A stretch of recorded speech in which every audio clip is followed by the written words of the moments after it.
Hi, and welcome to this Boxy SVG video where we will be going over some of the different object shortcuts that you can use in Boxy SVG.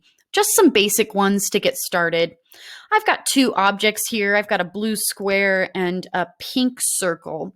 And I just want to start by showing you some of these shortcuts in the edit menu.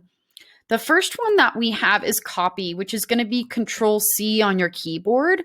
So when I click on an object with this selection tool, I can just hit Control and then C on my keyboard, which copies the object. And then if I click off of it, I can click Control and then V, and that's going to go ahead and paste that object. I can also go up to Edit and just click Copy, as well as Edit and then Paste.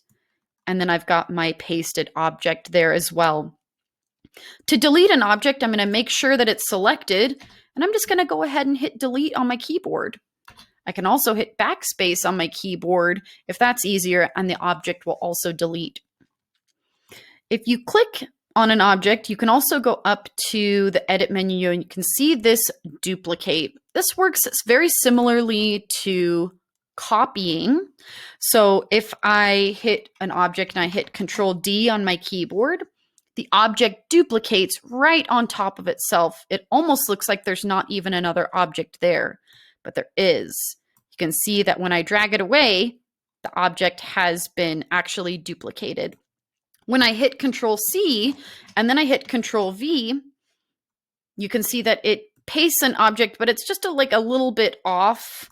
Like it pastes it just a couple pixels up and a couple pixels over. Whereas when I duplicate an object with Ctrl+D, I don't have to click Ctrl+C and then Ctrl+V. It duplicates itself immediately right on top of the other object. I can also cut an object by clicking Ctrl X, and that will cut it away from where it was. And when I hit Ctrl+V, it will paste it somewhere else on the canvas, and then I can manipulate it at that point.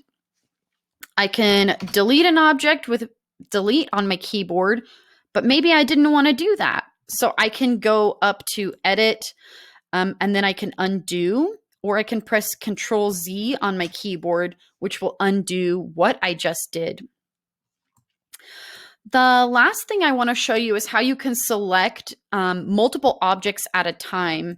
So if you hold down the Shift key, while one thing is selected, you can select multiple objects at a time to move them all at once, or you can transform them all at once as well. So the Shift key is really handy when you want to move and transform multiple objects at once.